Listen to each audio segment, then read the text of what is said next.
know where the treats at. Is this the passing of the torch, right? Is this what this signifies?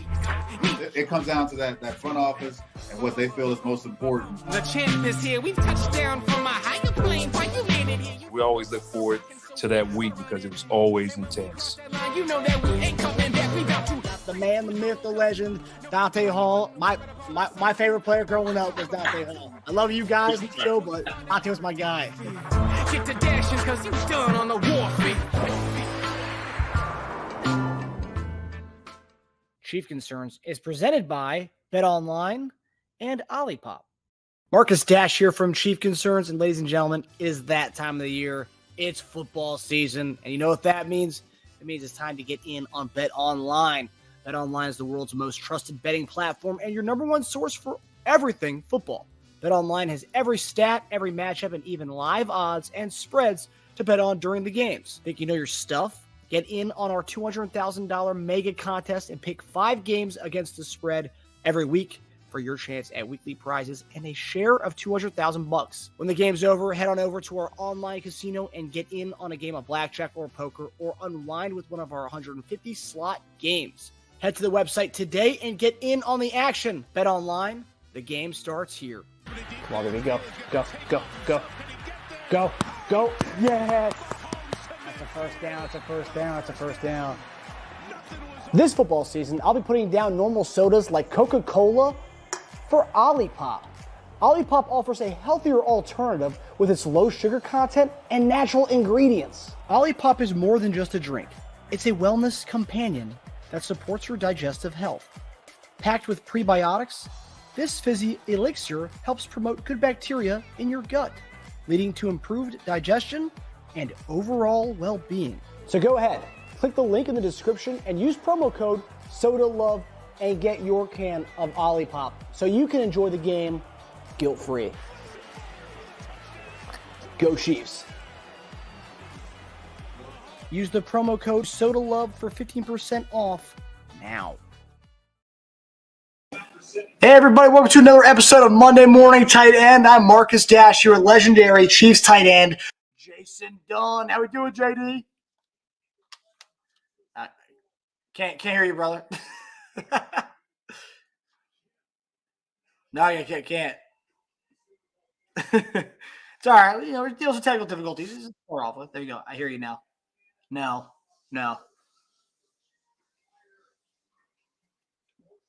Nah, I still can't hear you, brother. All right. Let me see. Yep. Still can't hear you, brother.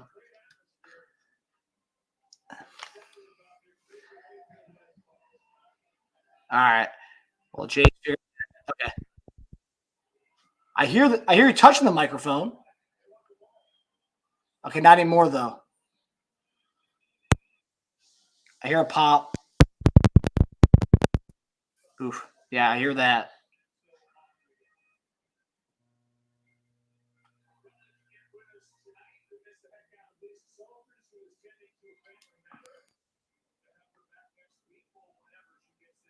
Okay, for the 71 people in here right now, JD's just figuring out his microphone.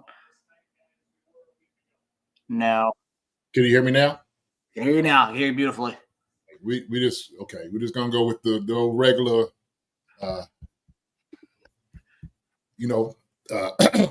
Old Faithful. How about that? I can hear you beautifully, brother. You sound great, like usual. Good deal. What's up, man? I'm doing well. What's going on, Marcus? How you doing? Doing all right, great, brother? Man. Feeling great. Everyone's loving. A lot of injuries today. That's never a good thing when it's just the Chiefs. You know, Brandon Ayuk, he's tough of the season. Juju, Dunn, at least for right now, this coming week, they've already ruled him out for next week. Jalen Watson, he's got to get more scans done to see if he can come back at some point this season, but it doesn't look good for him. I think he just tweeted like a heartbreak emoji an hour ago on Twitter. But you know, it's football. It's going to happen, right? It's going to be injuries around the league, and we've been seeing this all year long so far. But sometimes a man's misfortune is another man's opportunity. And we got to see Najee Johnson, our guy, friend of the show. You know, he previewed week 1, his rookie season with us on this show against the Cardinals, and now he's going to be starting. I mean, I think it's pretty cool. He's going to be starting as the number 2 cornerback for the Chiefs, and Andy Reid praised him today. I praised him on our Twitter account today, just to see our guy, get a time to be a starter, and so it's big time for him. So, yeah, unfortunate for Jalen Watson, but big time for Najee, big time opportunity against the Raiders coming up this weekend. Yeah, I guess that's a good way to look at it, man. I mean, if you want to be somewhere positive, looking on the positive thing is that we have got a lot of depth kind of at that position.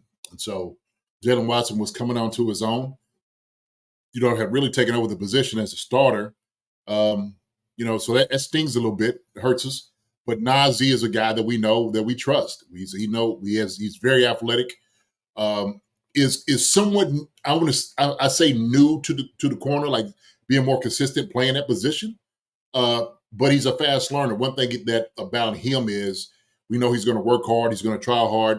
He's going to take everything that he's being taught, especially by Dave Merritt, by Spags, and all those guys around him to help him to in his development. So, I think Najee is going to do a hell of a job coming in, man, and actually, taking that position over. And like I said, if Joshua Williams come in and helps out on that too, that'd be wonderful. But let me say hi to everybody that's in the chat, man. Every time we come back, it's good to see the family. I always talk about the Chief Concerns family and people coming here. So I see my sweetie right there. What's up, love? How you doing? John Clifford, that kiss wasn't to you, brother, but I'll give you a pound right there, brother. Good to see you. Mike Brennan, how you doing, Mike? Andrea Chenault, good to see you.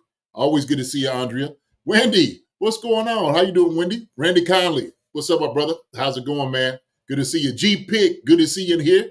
I see everybody talking about I'm the Brown. I'm the Brown, my guy. What's going down? What's going down? Vegas Chiefs Kingdom, good to see you, my man. Hey, you know what it is, man. Vegas Chiefs Kingdom, man. They're going to be rocking. They're going to be talking to you all this week. All this week. We've been waiting for this thing to come about, and it's finally here. It is finally here. But you got something good to talk about, man, because we're 6-0. So that's a good thing. Becky Pigtails. Hey, what's up, Becky? Good to see you. So you can finally hear me. I know I got to work on my whole audio and stuff. I got to get that down. Jeremiah de los Muertos. Got to stick with Old Faithful. Old Faithful ain't going to let me down, baby. Ain't going to let me down. Good to see you in here, Jeremiah. Like always, man. Always good to see you. You always give us some good content to talk about. Let me see who else we got. Dom Jones. What's going on, Dom? Maria's in here as well. Let me see who else we got. Who we got in here? Talking about G-Pick. Let me see. I'm kind of running in here. So, like I said, man, we like to see the thing get nice and hot. But it's good to talk about people. We're going to be talking about some of the things that went on this great win yesterday. One of our guys, one of my boys on Twitter, I'm going to pull it up. And I'm going to shoot this out to him because we want to talk about it specifically. Let me see. Country Boy 567. Okay. 567. Country Boy was,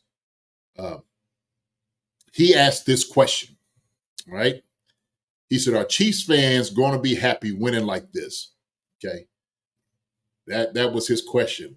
And he asked you, so I want to hear what you had to say about this, JD. So I didn't actually get to put it on Twitter, but I'm going to put it out here on the show, kind of talk about that a little bit and answer his question. And I thought it was a good question to ask. Are these fans going to be happy winning this way? Some will. Some absolutely won't. We understand it because we still hear the grumblings from other people out here. Been hearing the grumblings from the beginning of the season. Somebody said, man, since week 2. And it's all about, getting other guys in. And I get, because of the injuries and whatnot. But it seems like some people are never satisfied. Even though the Chiefs are winning, even though they're 6-0, some are just not satisfied. My thing is the guys are happy. They're okay with winning. They're okay with the offense looking the way that it is at this moment. Okay. And the reason it is because the system that we run is tailor-made to their athletic ability. They're all the things that they do well. Andy does a great job. I've said this before, and you hear guys say it's all the two. I hear Shady McCoy talk about it as well. He does a great job utilizing his weapons. So I think of Andy Reid almost like if everybody remembers old Rambo. Okay, I'm an older guy. Okay, Sylvester Stallone, right? Rambo, Marcus, you know about Rambo and whatnot. Okay, and Rambo was a Green Beret, and Green Berets could take anything and make it a weapon. Okay, and be deadly with it. It could be a toothpick. It could be this pen. It didn't matter what it was. Okay, paper bag. He could make an explosive out of it, almost a MacGyver, if you will. But Randy he's our Rambo. That's who he is. So, let me go even better. Okay, Andy is Colonel Troutman. Okay, it's Rambo's colonel, right? That's who he is. Is that Brian Dennehy's character? I don't know. I don't know what the actor's name is, but he talks about Rambo could eat what a billy goat throws up. He was talking about how great he was at performing and things like that. Patrick Mahomes is our Rambo. He's the weapon of using, and so that's who Andy is. Andy's Colonel Troutman, right? He said, "That's my boy. That's my guy. That's who he is. I trained him." Because the one guy was like, man, who the hell got this guy up here and who knows how to do all these different things? Colonel Troutman comes in and he says, I did. So I wish I brought that scene up, but it just made me think about that. But I digress. The thing is, we're talking about the Chiefs are happy winning this way, as long as they're winning. Okay, and it works for them. The scheme is absolutely perfect for what they do. And they can utilize the guys that they have on the field, in the room, in the building. Practice squad, they need to bring them up. They're very good at doing that, okay? Probably the best in the NFL. And one person in particular that appreciated that Sunday, they kept saying it just as much. You know who it was? Can you think? Who my name? Brady? Tom Brady. Tom Brady. Tom Brady could see the brilliance of it. He could see the masterful work that they were doing. And he was saying, yo, that's okay. Because all they're worrying about is winning. And it's just winning one game in a row. That's all it takes. And we're taking it from somebody who's a mastermind in winning championships, right? Regarded as the GOAT, okay, to his position of all time. He realizes he's stepping in and he's talking to another GOAT that he's handed the mantle off to. He knows. He sees it. He understands it. Because that's exactly what he had to weld when he was up there in New England as well. So answer that question, country boy, my brother. Some people are not going to be okay. Some will be okay with it. But I know the Chiefs are all right where they are. So I just wanted to say that. Yeah, it's a good question. It was a good question because, some people are still like kind of throwing a fit about the way we're winning, saying it's not sustainable. I think, one of our famous guys who comes on here in the chat all the time. We love him. Cuthbert, what's his name? One of our guys. Forgot his first name, but Cuthbert, Lewis Cuthbert. He commented on one of our YouTube videos saying pretty much it's not sustainable to be winning like this. But I mean, if you guys know anything about Lewis, we've seen his comments before. He's very we drafted Xavier Worthy. He flipped out about that pick, and then a day later, he liked what he saw from Xavier Worthy. So reactionary. But again, a bunch of people have commented it in the chat. And Mike Brennan, a few guys. It looks like Marty Ball. Jeremiah Dillis, this is cold. This is old school Chiefs football. Smashing the ball in defense. 3 yards, a cloud of dust. Marty and Gunny would be proud. Yes, sir. And JD, you love to run the ball, so you definitely love the 20+ carries that Kareem Hunt's given us. That's right. I love every bit of it, every moment of it. And the thing is, sometimes you had to reinvent yourself, right? Sometimes you had to do some things to it, adjustments to make yourself deadly. And like my man John Clifford comes in and says, Troutman said, if Mahomes keeps running for TDs, you better bring a lot of body bags. That's a good one. That's exactly what he said. Yeah, that's a very good one. So, I did want to make a comment. I know some of you guys, watch our shows. We have Monday, Wednesday, Friday. Friday we have our betting show. JD does his keys to victory. definitely one of my favorite segments we do all week. We just started doing this year. We do Fridays. So definitely come on and see that. JD was spot on with everything he said. But since we've started doing this, every week you're spot on with your keys to victory. It's almost as like Andy Reid and Spags are going over the same keys to the team. But on top of that, this past week, we had our first, and it's our betting show. We had our first bet that hit, JD, and my bet hit this week. And you said mine was going to hit. It did. So hey, you got it? If you tailed our bet this week or my bet this week, you would have won 25. You won 225 this week. So yeah, we made you some money on the Chief Concerns betting show this week.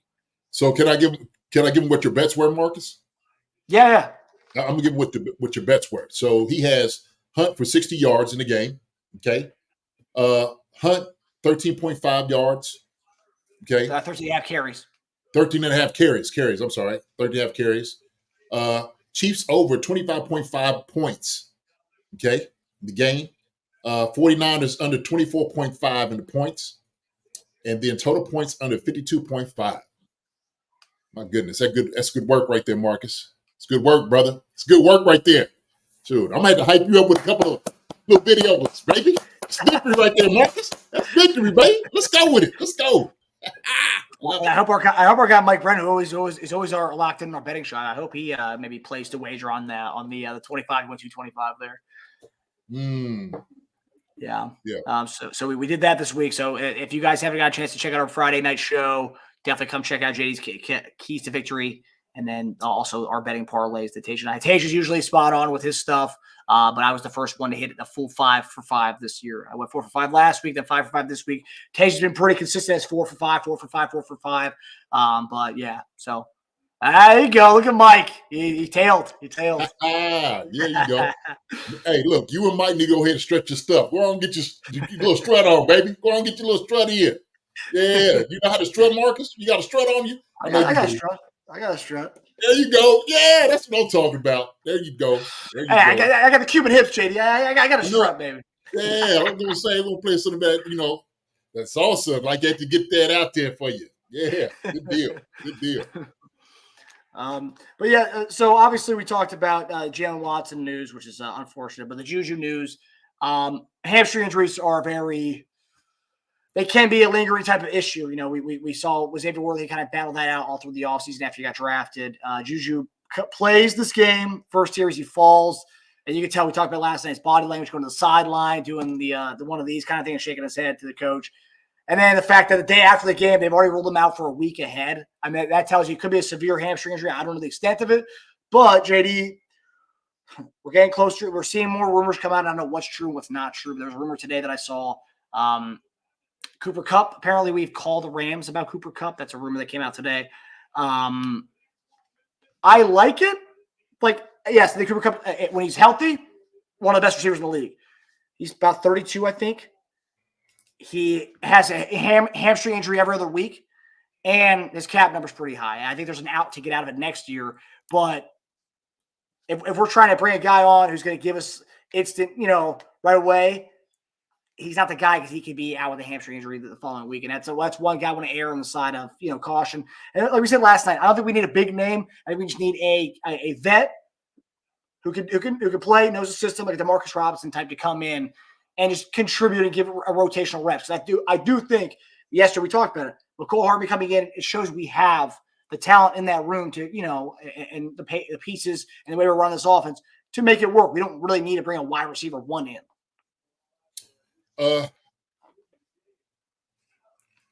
Yeah, I mean, I agree, but he has to be a solid number 2 if you're going to bring a guy in. So I would look at that like a solid number 2. If he's not a number 2 right now, he's battling for a number 2 somewhere else because you just got so many other guys.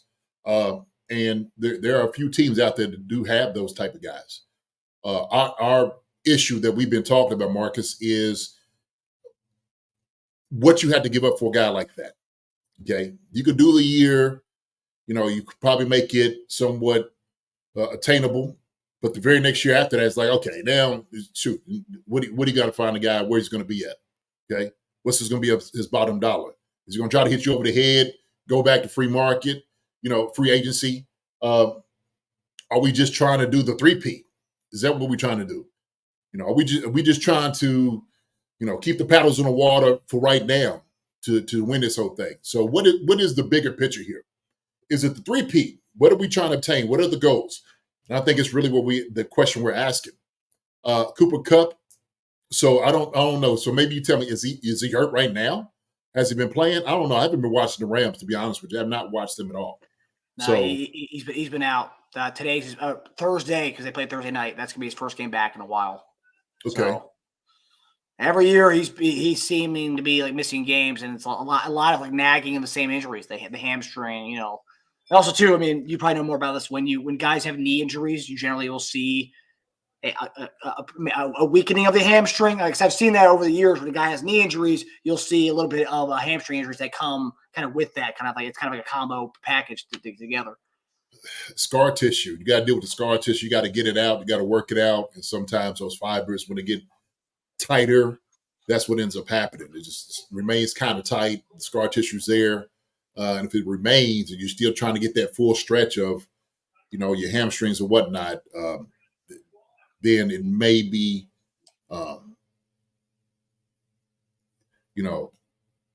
putting it in jeopardy. So, yeah, I don't know.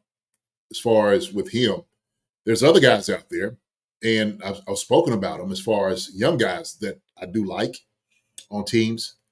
There's also a guy, okay, and there's names. I hate throwing out names. I've said this, but there are talented guys. I will say this: there's talented guys that, for me, I have a list that I would like to see here. Okay, if we went after a young guy that I think would fit extremely well in this offense. Now, with that being said, and I know we'll kind of talk about it when we get into a little bit more of like the grades. We got a very young wide receiver in Xavier Worthy, who's very talented, but he needs to develop. There's a development part there with him that I think the Chiefs were going to allow to happen because you had a Rashid Rice and you had a Hollywood Brown, okay, and a McCole Hardman who's been here in the system for a long time. So he had a chance, and we could still, display his abilities. But the other guys were going to teach him actually what it meant to be a wide receiver in the NFL.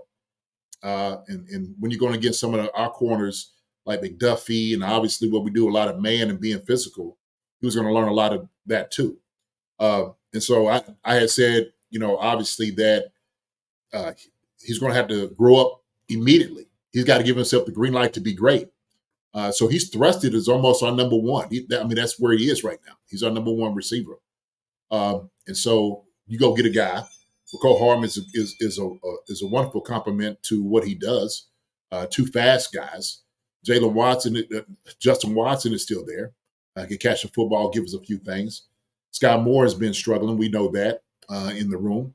And so we've been talking about the other guys that's on the roster, Justin Ross, and then, of course, Nico Remigio, in Washington. So do they give those guys looks? So you have to, right? They've been in the system. You bring them up. I don't think you lose anything there. But also, too, I've said we've had a good success with the tight ends that we bring in. That is a plus. For me, that is a plus. Watching Noah Gray go out there and ball the way that he did, I'm ecstatic just to see that happen. And so we got somebody opposite of Travis Kelce that can go out there and catch balls, knows how to find the windows, know how to find the areas to sit down in. Not to mention we got Jody Fortson, somebody named him earlier. Go ahead. Did you notice yesterday? I don't know if it's because he was wearing 89. He looked a little bigger, but he looks like he's gained some muscle. Because I don't know. I saw a closer picture of him and Hardman together. It looked like he got a little girth to him. He's just a bigger dude, man. Maybe he got some more girth to him. Maybe he's like, hey, let me put on a little poundage on, okay, to get out here and do some blocking. So. Maybe it's just my mind. Because I remember 89 being you, and it's like, oh, okay, he's got a little Dunn on him. Oh, yeah.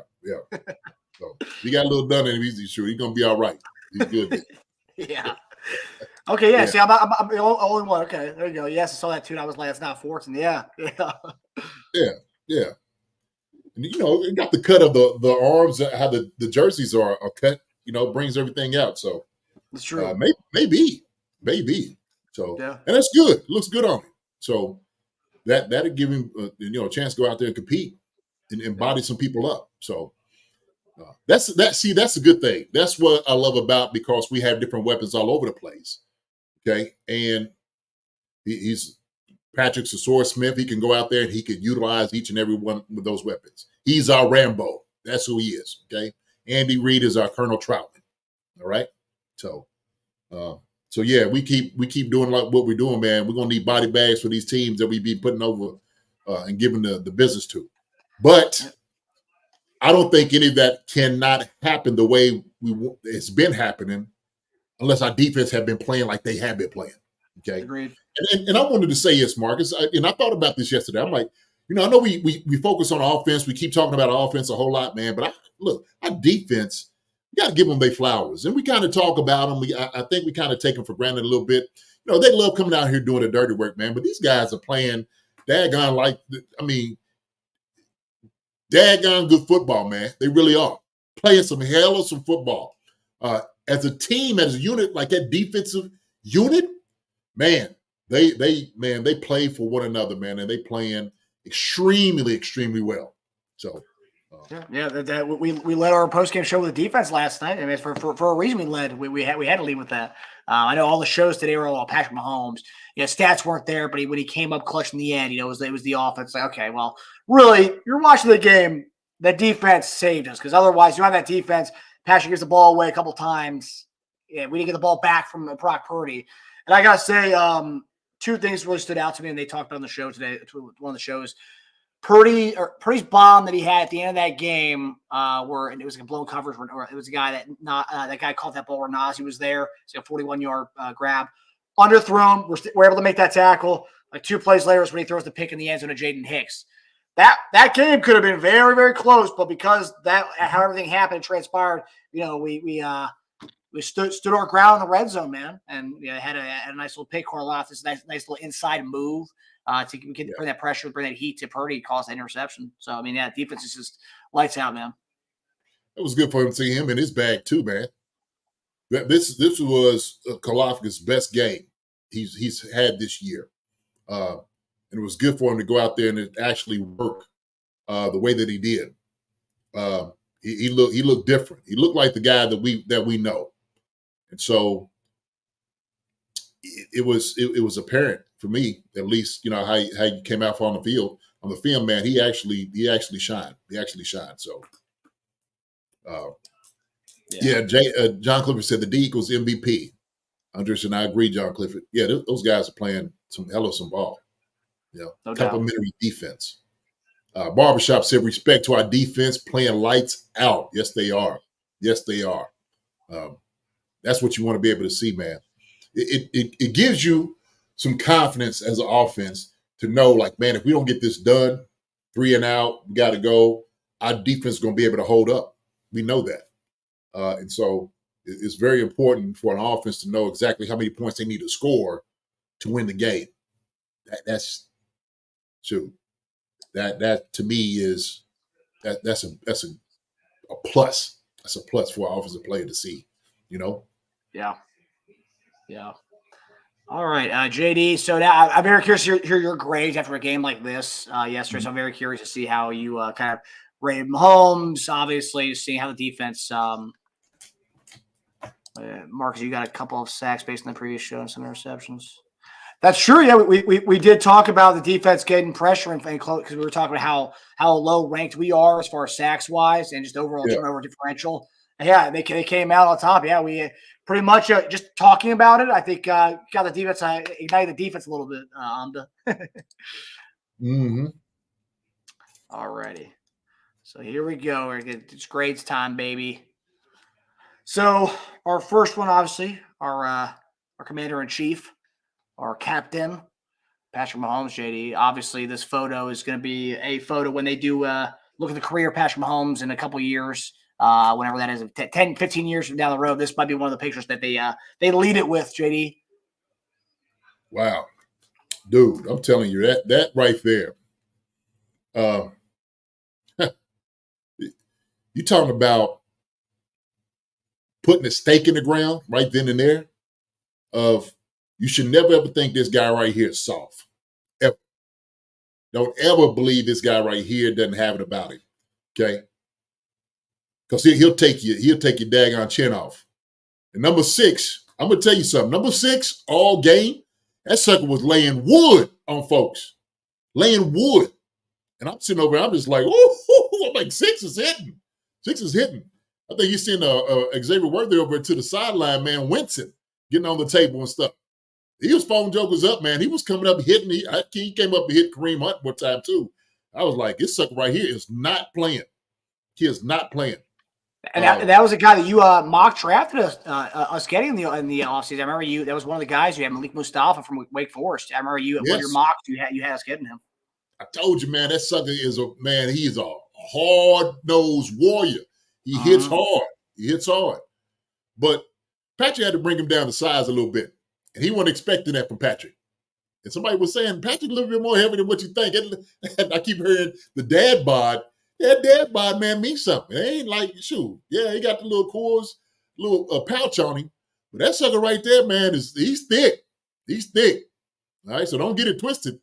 Don't you just believe number 15 right here ain't coming with something behind him. All right. He's got a whole lot of that, man, that Texas in him. So, yeah. So, you know what I love about Mustafa was blasting people for sure, but he ran into the wrong guy when he tried to challenge 15. He did. Mustafa, he's been taking it on the chin, and he's been a hell of a camper with this too, man. He's like, man, I'm getting cooked right now. And he gets it. He understands it. But he was doing a whole lot of hitting out there. I'm glad he's such a great sport. John Clifford, what a burger, what a body. That's a good one. That's a great one. It's a great one. So, yeah. So let's start out with him, man. Patrick Mahomes, just with that alone, what he did, man, was phenomenal. Not to mention him taking the run on the sideline, getting past Fred Warner, also too, and extending the play with his legs. The whole running out of bounds. And I heard people talk about it like, oh, he's utilizing, the rule, running out of bounds. Guys don't care. They don't care if quarterbacks going out of bounds or not. Okay, they would rather say I hit this joker. Okay, and if I'm in that ramble 15 yards or not, then so be it. But I tell you what, buyers beware. Every defensive player is sitting there saying, I don't care who's running on the sidelines. If I don't see you clearly out, I'm going to take your helmet off. That's what I'm going to do. I'm going to run straight through your chest. And so Patrick Mahomes just made a good move. He made a good move on it. A great move, matter of fact. He juked the guy. When he was just using the rule. I disagree with that wholeheartedly. Okay. Patrick Mahomes is a much more skillful runner than what people give him. Okay. We've been watching it since he's been in here. And I don't know why people are just so amazed at what he's doing with the run, but he just been catching jokers left to right. He's an escape artist, a Houdini. And he's a very capable runner. We've seen that. We've seen him go down, make guys miss, and next thing you know, he's in the end zone. And so this pitch right here shows that too. So Patrick did a great job. And with the guys that was going out on him, he kept it all together. And that's the thing that's important more than anything else. So Patrick, for me, this week actually gets a B+. Gets a B+, man, for what he did after on the field. Running with the football, keeping his mind together, getting those guys in the right position, telling them where they need to go, stepping up in the pocket when he needed to, making good decisions, getting the ball out of hand. Patrick Mahomes, our fearless leader, man, got a B+ for me. Wow. Interesting, JD. Huh? Really? Oh. That's the thing. It's where some people kind of get in trouble when they look at stats. You're not looking at the game, you're looking at the stats, right? You didn't watch the game, you're a box score watcher, and you see the numbers, and it's like, Wendy made a comment earlier because we were talking about Mahomes. It wasn't by Mahomes' standards, the numbers. The season has not been a good year for Mahomes, just looking at the numbers, sheer numbers. And by this game, there's too many interceptions. Like I'm seeing Randy Connolly saying it's too many interceptions. And then you look at the yardage. Kind of goes a bit what you were saying earlier. We're not winning sexy. It's not sexy wins. His numbers aren't sexy. But when you look at plays like this, when gets to winning time, you have Mahomes that scamper, 30, 40-yard scamper, which I think I tweeted yesterday. It was a lot like his Tennessee Titans AFC Championship game kind of scamper.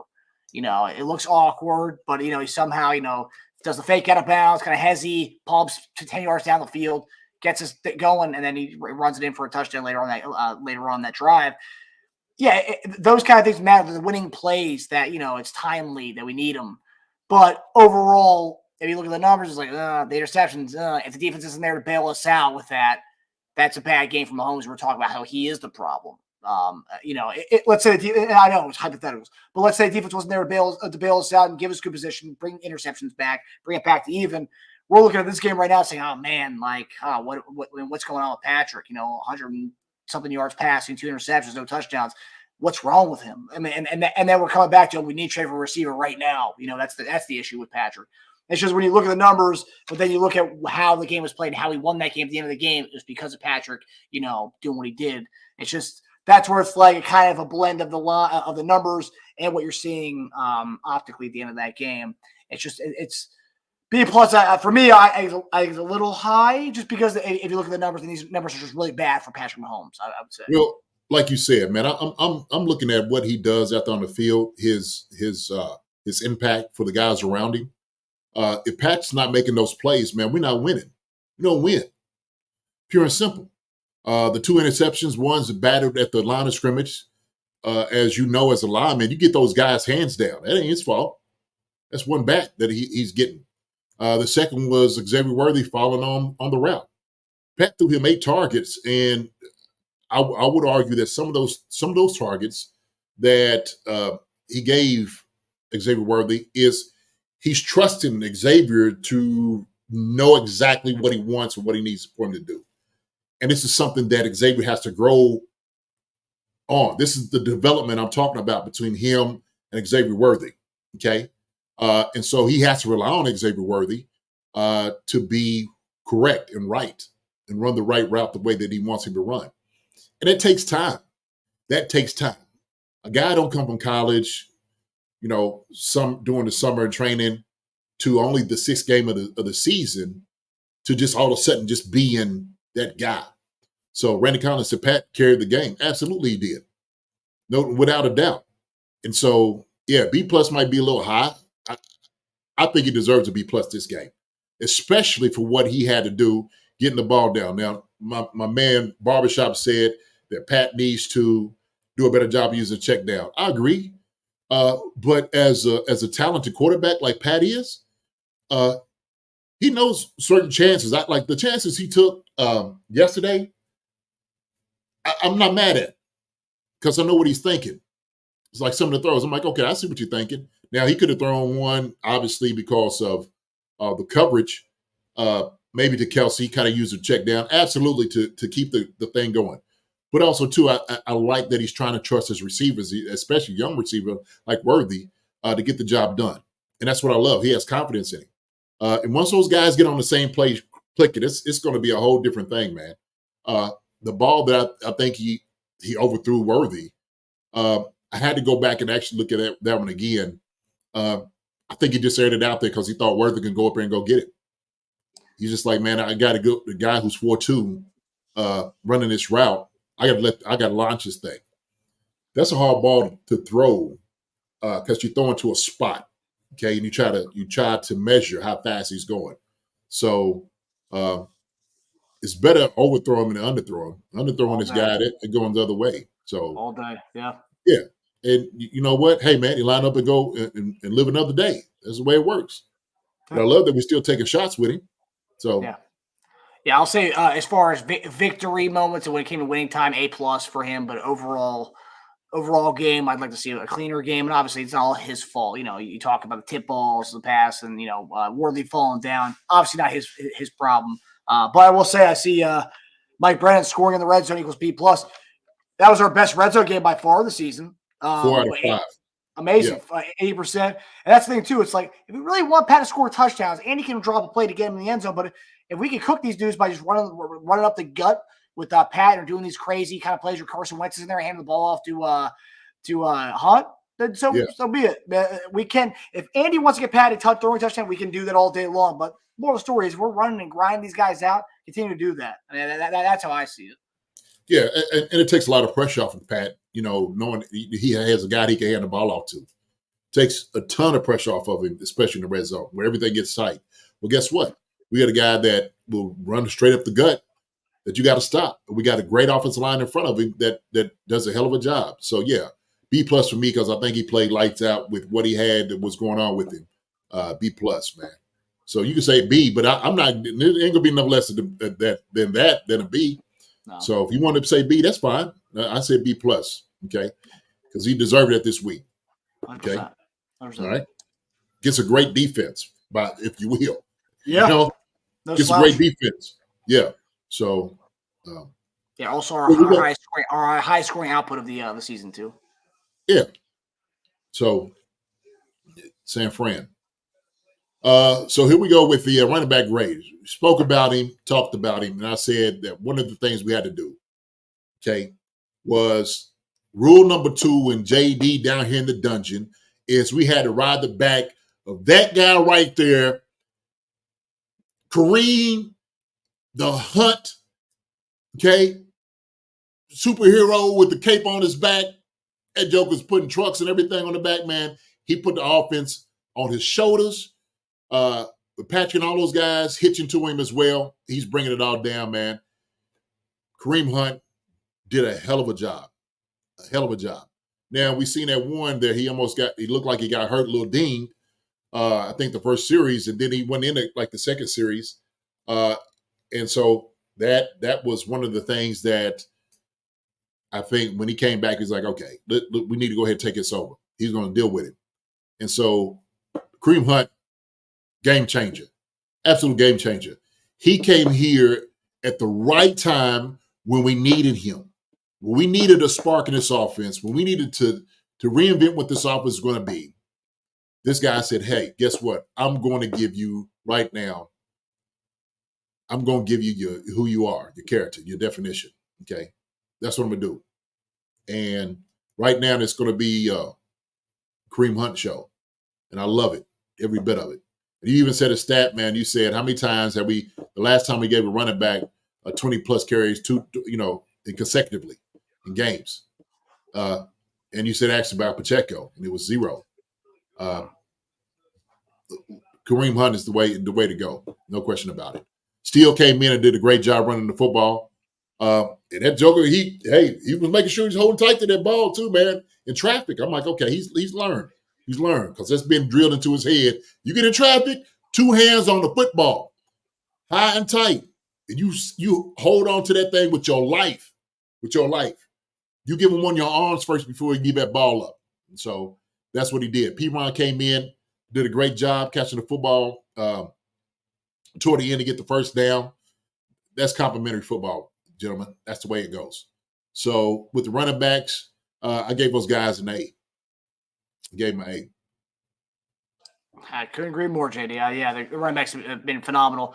Kareem Hunt could have had 3 touchdowns yesterday. He was. I think if they ran it again on that play where Mahomes ended up running it in himself with the nice truck job that he did on Mustafa, you could have probably gone again with Kareem Hunt because he almost got it right before that play. Before that, you could go again with him. That 3 touchdowns for him, but we obviously did a different play and worked out for us. But Kareem Hunt's been phenomenal, and I saw today, talking about how there's 2 different camps. Or some people say, "Oh, Kareem Hunt's the guy, Pacheco's the guy," or Pacheco's the backup when he comes back. But it's a good problem to have 2 guys, and I think Detroit Lions have a really good system. They have 2 guys who are starting feature backs between David Montgomery and Jahmyr Gibbs. They have one drive where Montgomery's the guy. They have another drive where Gibbs is the guy, and then sometimes they'll split them between the drive. Yeah. If you could have Kareem Hunt the way he's going, and you have Pacheco when he does come back and he's all fully healthy, that's a lethal duo. Lethal duo. And Witchy Hall, and this is what I love about Kareem Hunt. Same thing with him. If you go and you start looking at his, 22 carries for 78 yards, 2 tubs. So you would say, oh, that's a pedestrian with 78 yards. No, that was hard sledding, hard running yards, carrying 5 or 6 guys each and every time. And that needs to be applauded. And like Witchy Hall says, Third quarter, Bosa was running on fumes, and Warner was just as gassed. Hell to the yeah. Hell to the yeah. Absolutely. And that's what we wanted to do. That's what we wanted to accomplish. Because when those guys, we throwing a football, they just peel their ears back and come after the guys. That's what they do. They peel their ears back and come after Patrick. And it doesn't do us any good to get into that game with them when you got a guy back there, man, who was built like a quarter horse and a Clydesdale together and can make it happen. And he was our guy. So CEH is not long-term when he returns. What do you mean? I don't understand what I mean, he's definitely not going to be the guy when he returns. I mean, it's going to be crazy. Yeah. I mean, but they'll work him in. He'll be a mix in. Yeah, CH, man, got something to give here. Yeah. Sure. Especially with lack of weapons on the outside, you have CH who can be a weapon on the outside as far as catching the ball. So, like you mentioned before, he can be a dual threat. You can line him up in the slot and have him, be a motion guy. Have him, running some out routes from the slot or slant routes from the slot. He can do all that.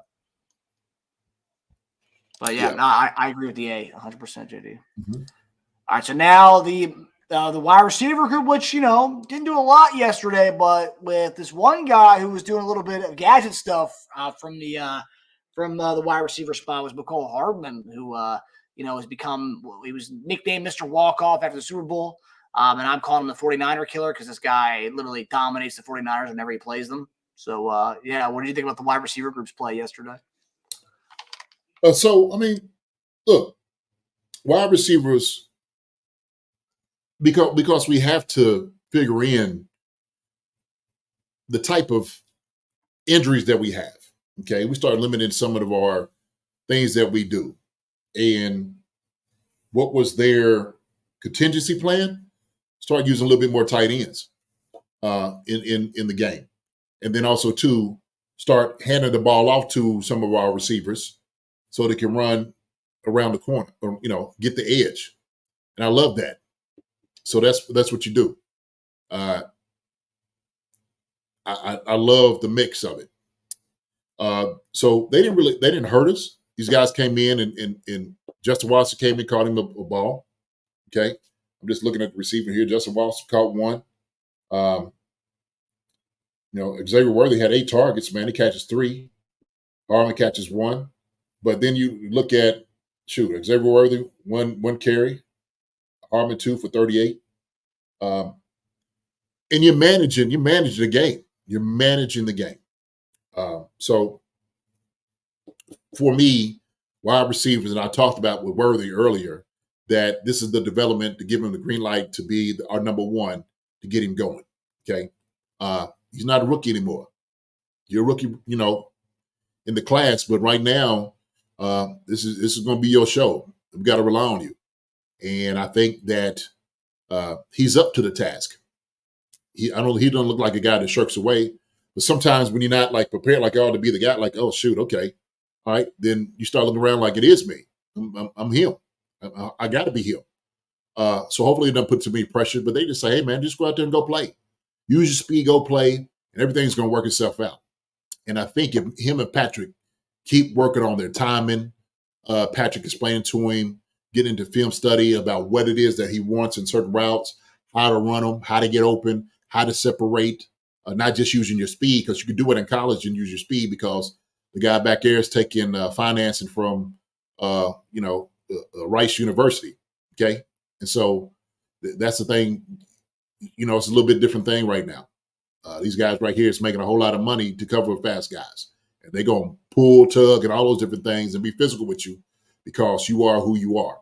And if I'm a DB and I'm a DB coach and I'm a defense coordinator, I'm saying you be physical with him every step of the way. That's what I want you to do, okay? Because he's a young guy and he's still trying to find his way and figure everything out. So it's good for him because he's getting thrust in that position. He'll be fine. He's going to be all right. It's a growth process here. So with that being said, wide receivers, I actually gave them I gave them a C+. That's why I gave them a C+. Not bad. I'm with you on that. I do want to ask, Justin Watson, I thought he was going to have a bigger role as far as, targets in catches once Rice was out. And one catch last week or no catches last week, and then one catch this week. And I'm looking at snap count. He's leading our receivers in snap counts for the last 2 weeks, and he's just not getting the targets. Why do you think that is? Just not a focal point, obviously. Well, I wouldn't say focal point, but also too is you got to get open. And if Patrick doesn't see it immediately, he might be off of a guy. And he may have something in mind from what he's looking at designated. The defense is what it's showing him, so he'll do that. So I think it's part of the reason. And Justin Watson's in a lot of the run game, so that's another thing too.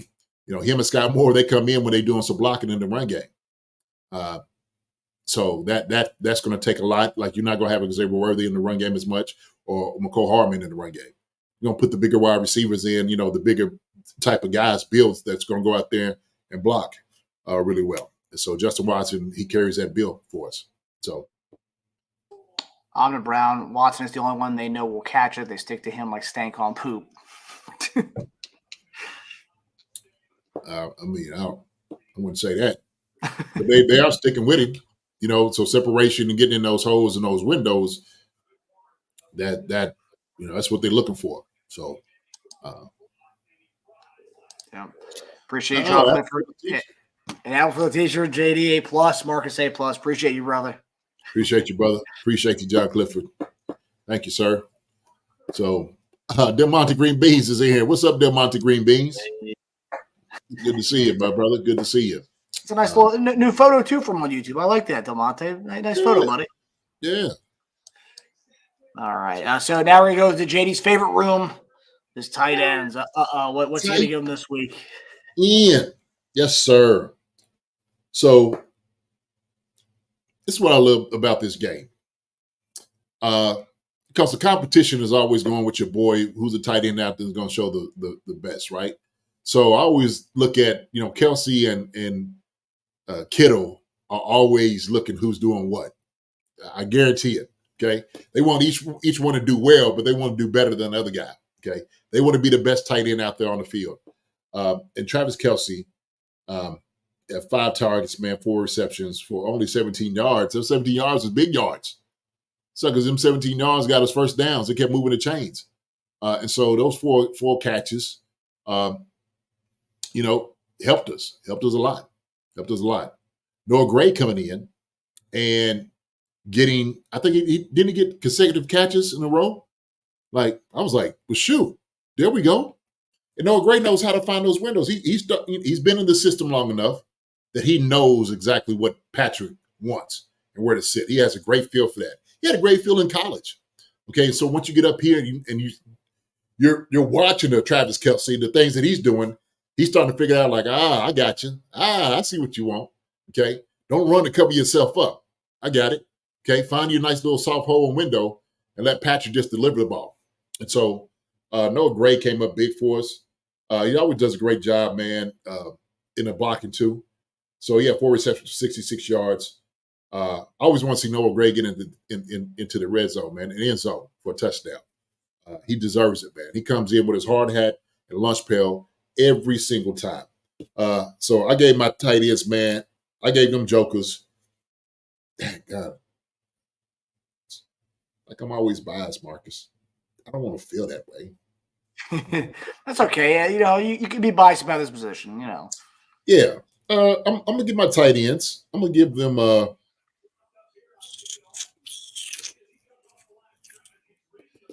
I'm going to give them a B+.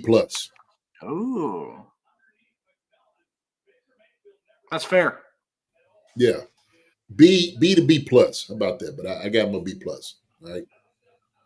Might be a little bit my tight end bias. Give them the extra plus, man. Talking about teacher's pet for John, man. So my tight ends, man. They, I got to give them love every time. I'm surprised. I was surprised you didn't go A. Why didn't you go A? Why wasn't an A game for them? I'm surprised you didn't.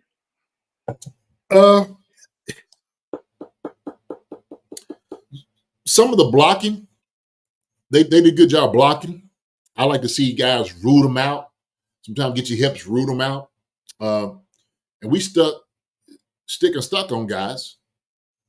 Good job. B plus is good for them. That's what they deserve. They did a good job. B plus. So, All right. Sounds good, brother. All right. O-line, which a lot of people are saying probably one of the best O-line games of the year so far. really? A lot of people are saying that O-line. Everyone's saying that the O-line needs to get a little more praise. No one's saying much about them. They did a good job. They did a good job. I see one of the keys, man, the D-line, the offensive line had to dominate the D-line. Because we knew what was on the other side. So it was a little touchy. First couple of series, a little touchy. Okay. On some guys. It was kind of getting up there to the second level, sustaining your blocks. A little rocky. But then once we decided we wanted to run the football, okay, which for those guys, that's what they want to do. Okay, we hear Trey Smith and those guys talk about it all the time. They want to run the football. You know, they just want to go out and just hit guys in the mouth. And I love the first part where he had Fred Warner got up, start clapping his hands, and yeah. And Trey Smith's a dog. That sucker right there loves playing football. Loves playing football. The head coach up here at EKU right now, he talks about Trey. He coached Trey down there at Tennessee, and he said, JD, you get out there to Kansas City, man. You got to go up there and tell Trey, man. I said hello. He said, but man, I'm telling you, he was a dog. When he came in, he was a dog. And so when I see it, that's who he is. That's who he is. And I love seeing him come up here and answer questions. He reminds me, he got that disposition almost like a Will Shields, if you will. Brilliant, smart guy, you can just tell. But that sucker is a monster out there on the field, and he's just trying to kill you. That's all he wants to do. And so, Will was more of a technician. He was just so good, man. Will really didn't have any weaknesses. You know what I mean? Trey's getting into his own. He's grown into a guy like that, to a mauler. And once he gets his technique and stuff down and more consistently, you're going to see a much better Trey Smith. But everybody else, I think, played a pretty good game. Obviously, Bosa's going to come out and make his presence felt. He's a tall order for anybody who's out there. But Jawan Taylor and also Wanye did a good job. I thought they did a pretty decent job sometimes being out there on the island. I really do. So with that being said, my old line, man, I'm going to give these jokers, man, I'm going to give them a B. I believe Tom Brady gave his MVP of the game to Joe Tooney, which I think might be a little bit biased there since Tooney is his former teammate, but he gave his game ball to Joe Tooney for the game, the way he played. Joe played okay. He played all right. He played okay. I got a high standard for Joe Tooney as well. I do. So he played a good game, solid game. And so that's what we wanted to see when Kareem Hunt's going in. I don't like seeing guys come off and able to get onto Kareem Hunt's legs and stuff like that. Okay. So I always look for finish from offensive linemen. I do look for finish. I look for your fits, your double teams, hip drive, getting up there to the next level. They did a pretty decent job of that. So, yeah, I gave him a B. Yeah, that's fair. And yeah, I'm seeing here, is it Amda? Yeah, still giving up 2 sacks a game. You want to see this get cleaned up a little bit, but hey, it's a step in the right direction. No flags in the O-line this week. That's a step in the right direction. I'll take it. Step in the right direction, man. I think that's, matter of fact, I'm looking at it. That's the highest score so far this year for me. Is it really? Okay, there you go. Baby steps. Baby steps up to the A then. Yeah. B minus, I think right now I see C plus, B minus, B. Yep. That's where it is. So it's good. It's good. Yeah. Baby steps. Baby steps. Baby Okay. steps. All right, so we got the D line. Our guy George Karlaftis. We talked about him not finishing and getting sacks. This week he came out. He brought out his he showed what was in his Tom Ali bag this week. Yes, he did. Yes, he did. And it was good to see, man. It was good to see. He looked like he was playing free, just going out there and play using his hands. And I think he just showed he needed to give more. I think he just showed he needed to give more. And I think he's probably saying to himself, like, Dad, God, why I've been struggling this year like I have been. So he just turned it loose. It was good to see Karlaftis come in because he showed up when we needed him too. Okay, he showed up when we needed him. They were double teaming Chris. Chris couldn't get a whole lot going. Turk and those guys were getting those double teams on him. A single, that zone, man, is a crazy thing. And you need to get penetration. You need to push the lineman back, and all they want to do is just push you and take you where you want to go. That's it. That's it. And so it's always a difficult, especially when you go against linemen that know how to do it well, that scheme. And it's just follow the elephants. It's a trail of elephants is what we used to call it. Okay. Elephants, you know how elephants come and hold on each other's tail and they just go in the same way? That's what you do in this zone scheme. Shanahan's zone scheme. All right. That made it famous up there with his dad. And so they were kind of taking advantage of it for a while because they started realizing, okay, well, we can't get this front side. Let's cut back. So we just had the backside guard just push on the defensive tackle. And you had to make sure that the defensive end, he has to play two ways. The backside defensive end, the wheel linebacker, the backside defensive tackle, they have to be almost perfect. They got to be disciplined in what they do. Because what happens is almost we see Purdy roll back out, right? Roll out. And they do a lot of the boots and the nakeds. And you see, George Kittle catch that one deep win, and maybe, they go to Ayuk deep and they go to the flat, to USEC and all those. They do all those different things off of that. And we did a good job. FAU did a good job just staying home. And that's that discipline part of it. So the D-line, man, a tremendous job. I gave these guys I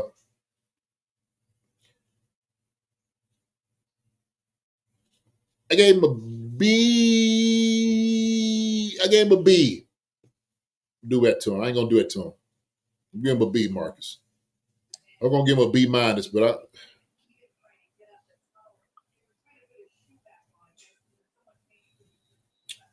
I'm going to give him a B. All right. Well, right. What would you want to see to do a little bit more than that?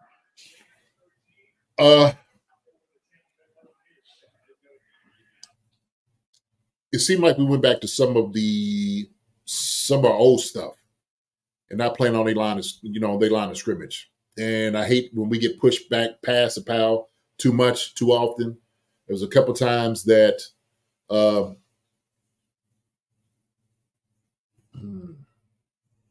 we needed to play a little bit more stout than what we did. Actually, it's where I'm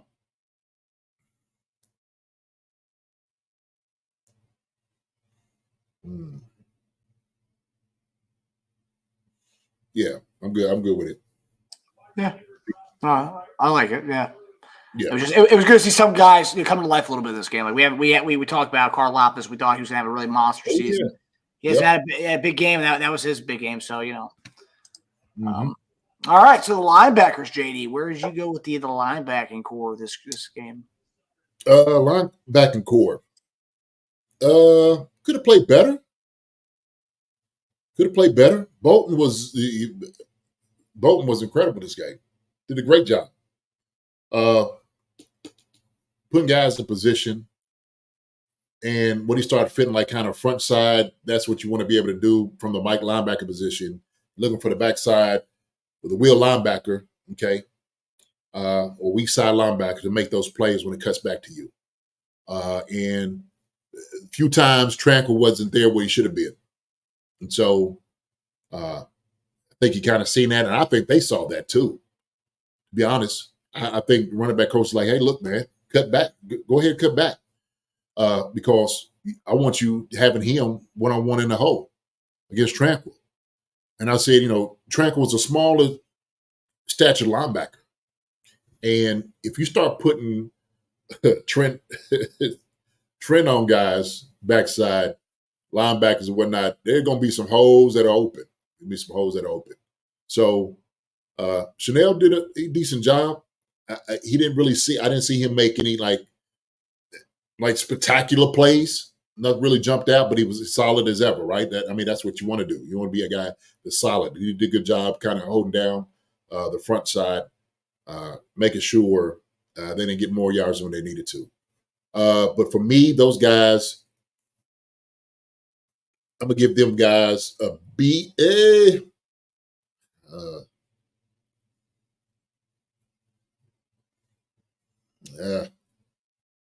I got it down. I don't know. That's what I'm talking about it.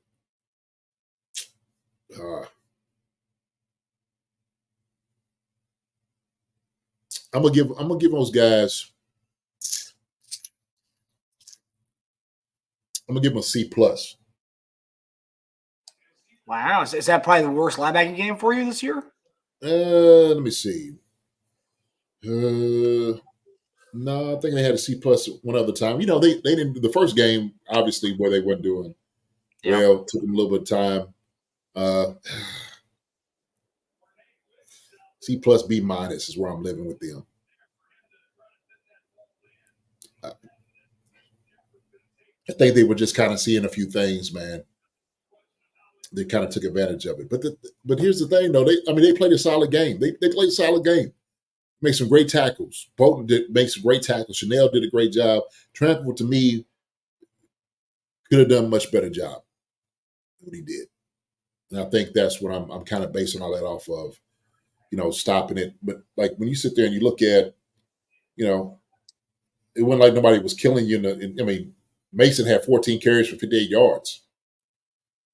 So Purdy 8 for 27. Usyk got that 1-1 for 14. It's not like, it was really killing you in that. No. So especially on short yards, they couldn't do anything on short yards runs, man. Like that, they thought they had a few where they could just run it up the gut, and they couldn't do it. Yeah, let's go with let's go B minus. Shoot, B minus. All right. Yeah, just need a little bit more flashes, man. So just know it's C plus B minus is where I'm living. Okay, that's where I'm living right there with them. All right. So yeah. Like Brennan, most of Mason's came from one cutback run. Yeah. Yeah. He had a couple of cutback runs. Yeah. Yeah. I was scared there for a little bit. I thought they were going to start getting something going there, but then we kind of snuffed it out, and that was pretty much we ended that.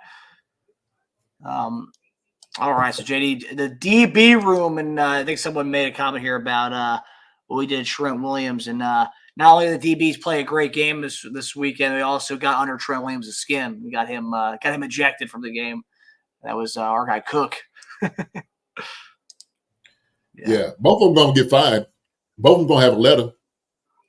I read that Trent Williams, there's potential of him getting suspended next week for throwing a punch and getting ejected. He might, but I'm just saying both of them gonna get a letter on their locker. Yeah. Cook for throwing a punch. He's getting dinged for that. So yeah. I don't know what it'd be. It'd probably be about $25,000. So even though you didn't get ejected and they ain't walked you off, taking a punch at a guy is not okay.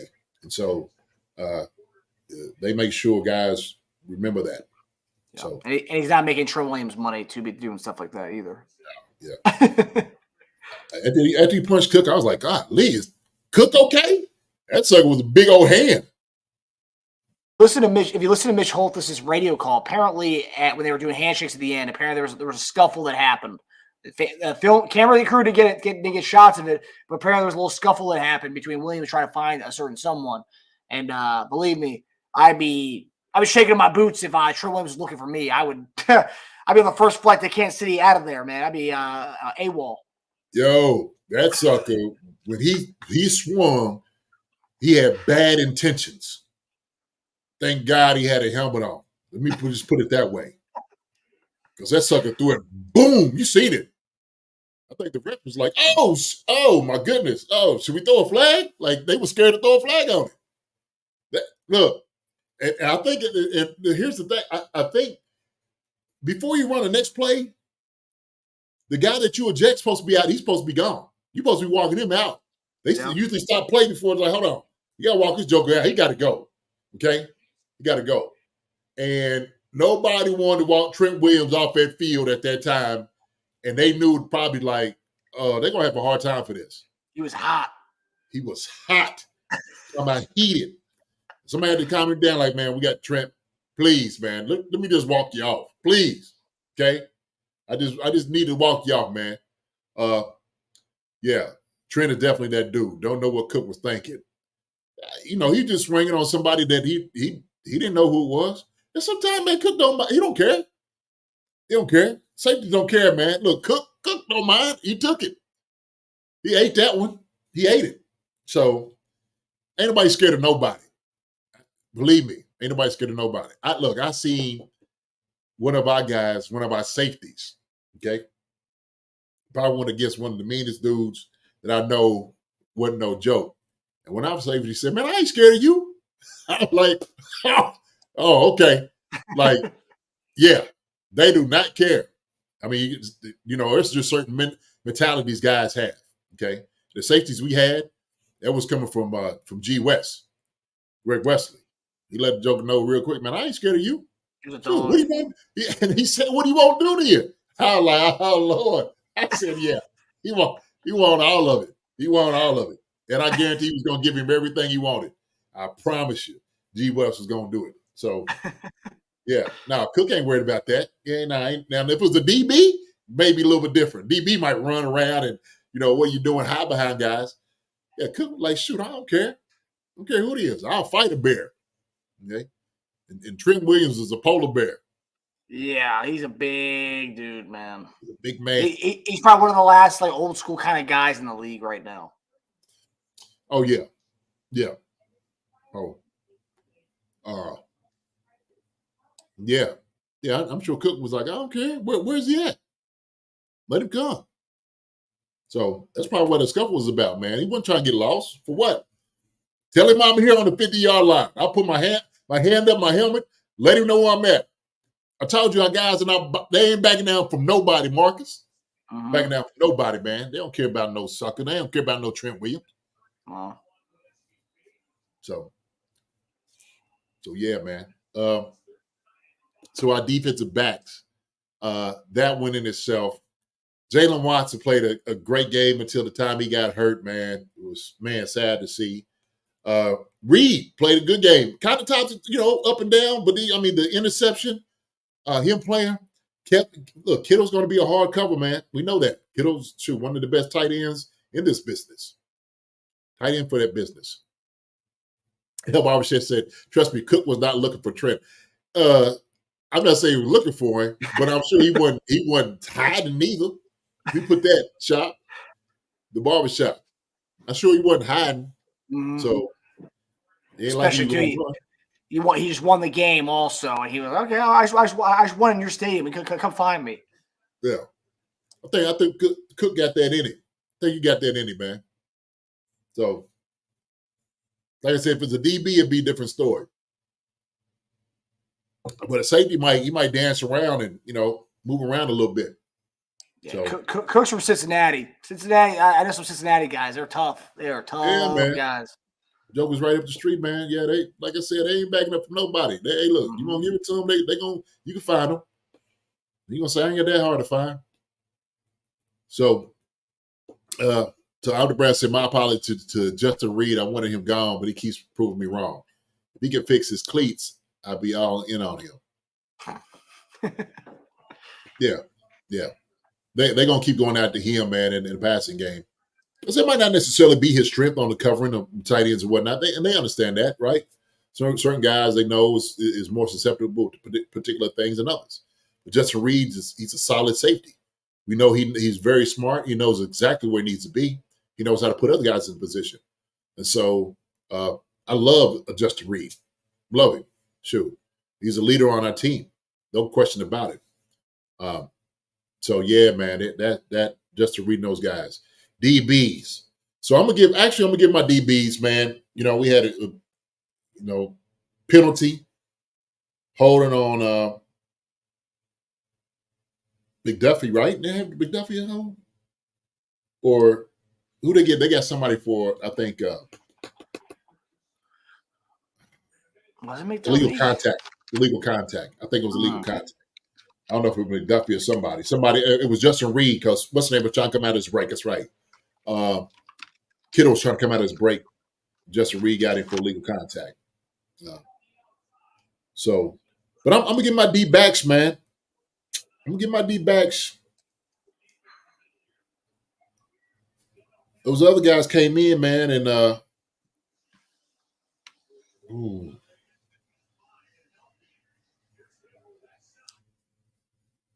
gonna give them a B- for the interception. Hicks came in, got him one. So I'm gonna give him a B-. Yeah, two rookies, Hicks and Roland Wallace. Yes. Roland Wallace, I think, was a product of more of the receiver running the wrong route and Purdy expecting his receiver to be in a different spot, and Roland Wallace just happened to be there when that ball came his way. Yeah. So I like it. Yeah. I think B-. And we needed turnovers. They did a hell of a job, man. Just being there. I don't like the big plays. I didn't like the big plays. That's one thing I didn't like about it. Those other guys that Purdy was throwing to, they shouldn't have caught anything. Sucker shouldn't even sniff the ball. No. So no. Yeah, it was like he was playing with like the third quarter or the fourth quarter of a preseason game kind of guys at the end of that game. Yeah, I'm just like, how they catching shoot? What's going on? Yeah. How you joking getting open catching the rock? Crazy. All right, JD. So you made a special comment of this last night. You highlighted the special teams. You've been very critical of the special teams so far this year, specifically punt return, not be able to get an inch, a breath for Harbaugh to do anything. And yesterday gave us an opportune punt return in that game. A very critical moment of that game yesterday. Yeah. Allen Brown said 3 INTs and a B-, only 209 yards passing. Yeah, Brock shouldn't even have that. Yeah, you down Debo, you down Ayuk, you down Jennings, and so the only one you had was Kittle, who was out there. He really had no choice to throw to him. So, shoot, they was worse off than we were. Just about started the game. So B- ain't bad. B- is not bad. Three INTs. If you don't give him a B, give him a B. B's not bad. I hear you, Allen Brown. I hear you. Some of the big plays I did not like. 200 yards passing, absolutely. He shouldn't have had that. So special teams. I'm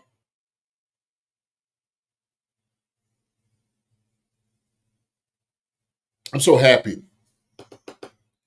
that we finally got us a return worth speaking about.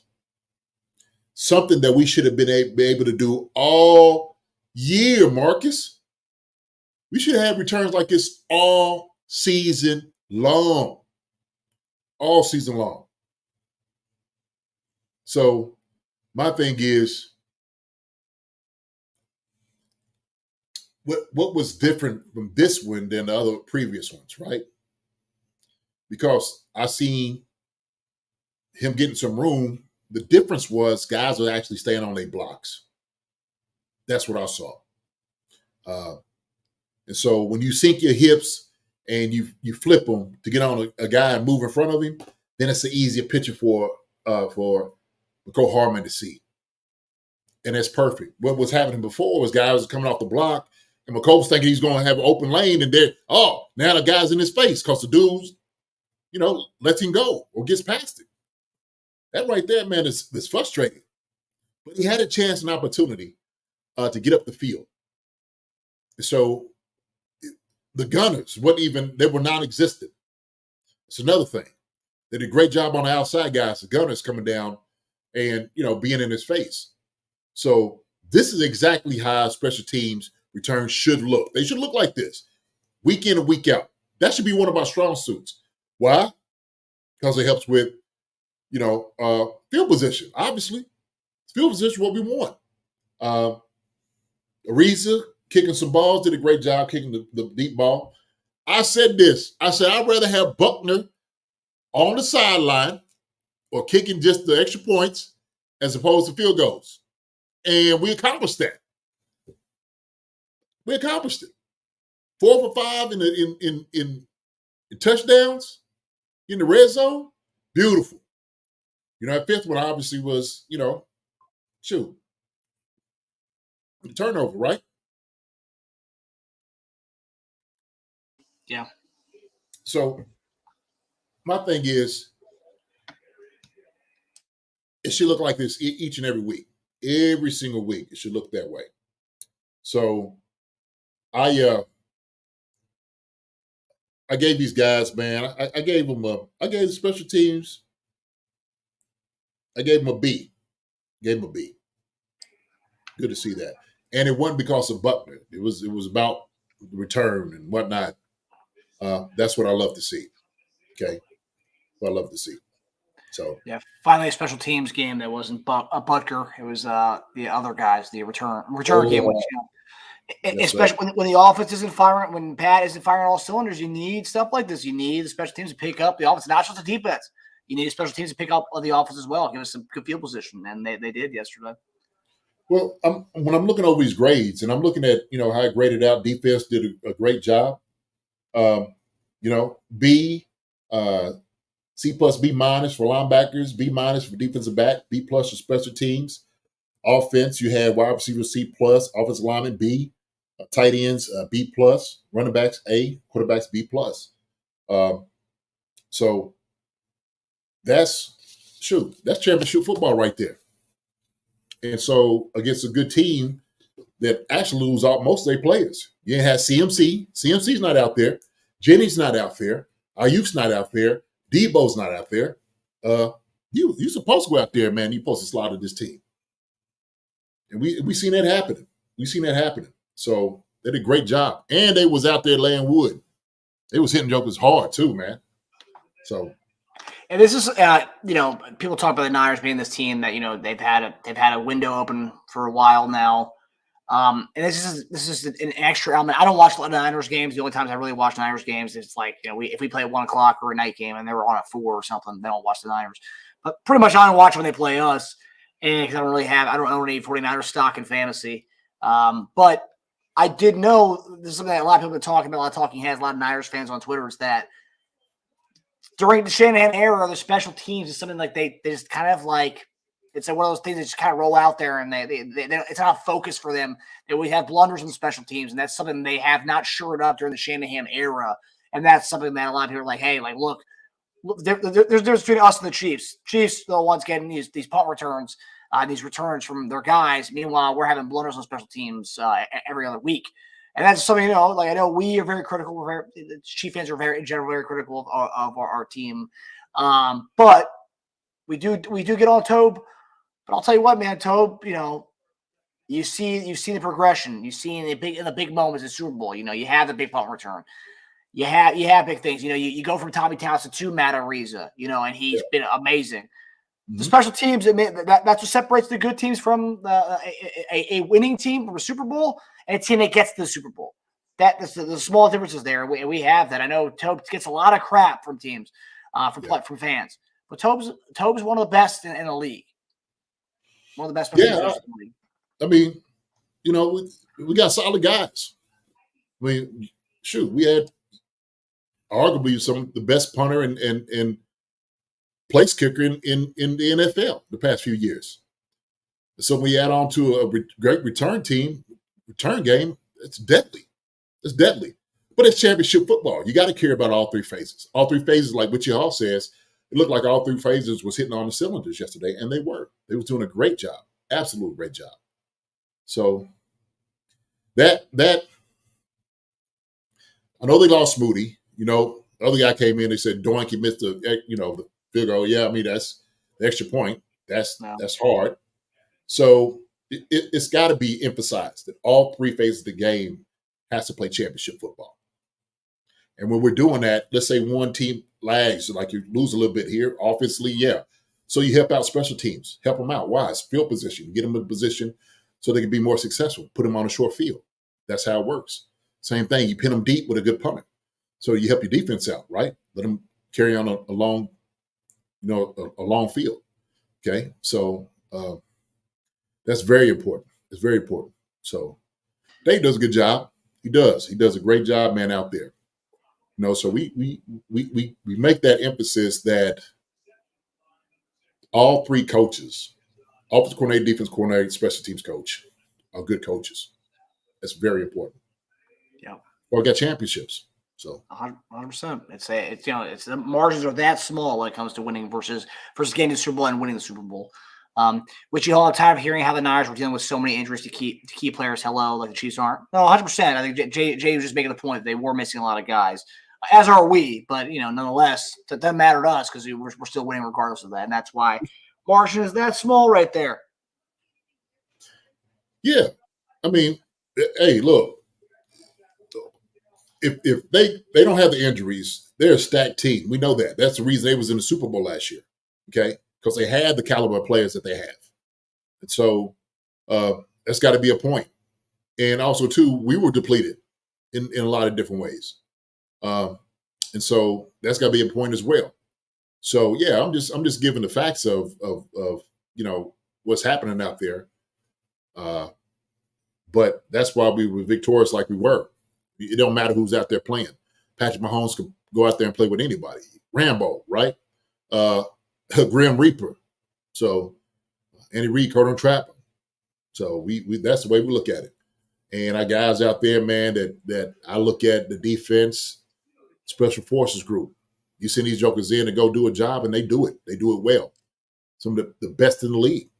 And so I think teams are shocked because they're not used to talking about how great our defense is in Kansas City.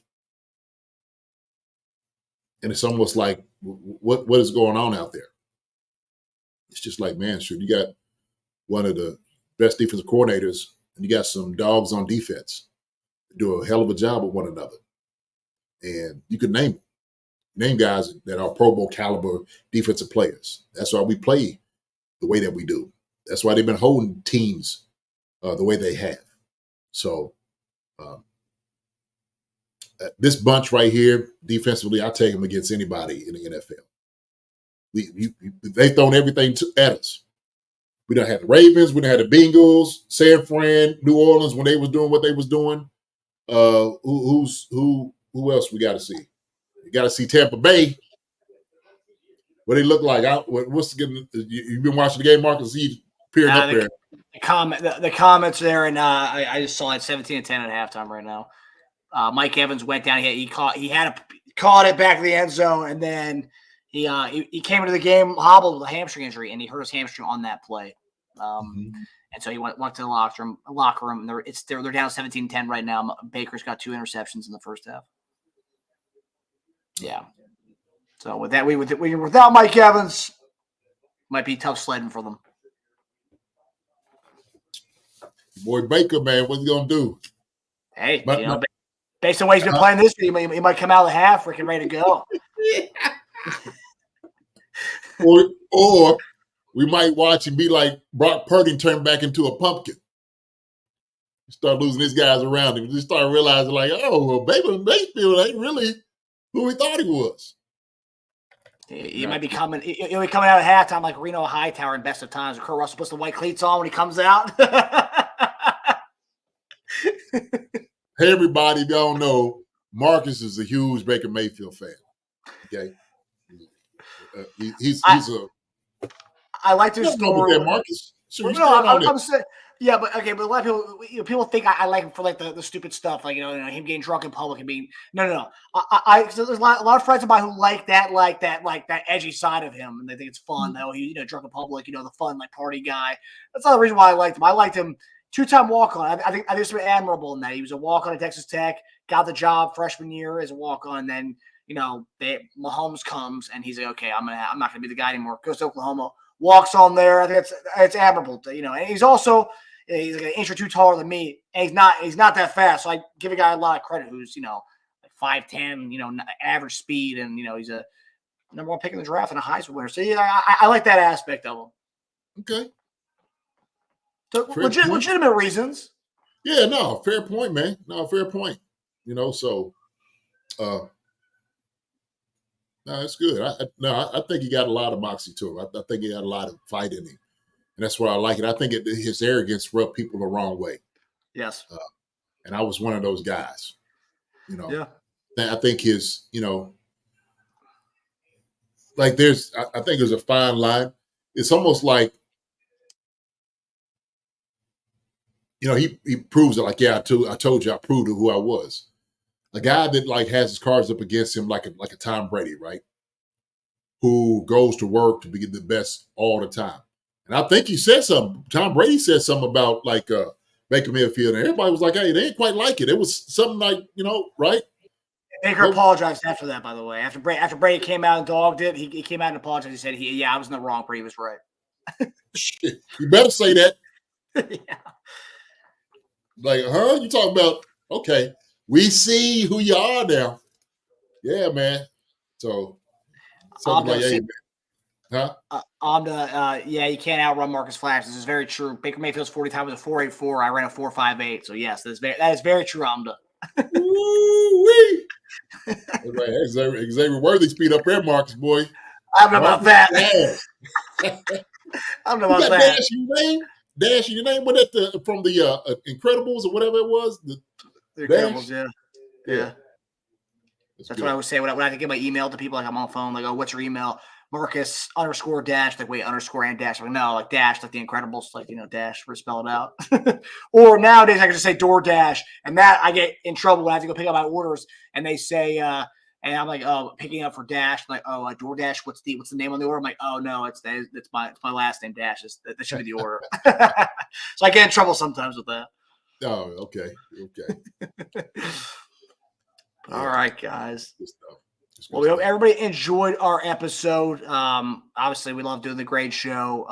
But yeah, JD and I will be back on Wednesday night, 8 p.m. Eastern Standard Time, to get you guys a good preview of the awaited rematch of the Raiders-Chiefs. Mahomes is going to have hey, everyone remembers that puppet during the season or during the training camp? Well, Mahomes said he was going to just wait till midseason when we have to go to Vegas. And, I cannot wait. If people have been waiting for a vintage Mahomes performance, we might get it. It's at Allegiant Stadium, and we know what he does at Allegiant Stadium. But also, too, he's got that extra little the extra juice incentive going into this game. So we're going to preview that on Wednesday for you guys. Yeah. So it'll be a good one. I'm going to try to get a guest on here, too, man, to talk a little ball, a little change. Maybe somebody played out there with the Raiders. Uh-oh. Yeah.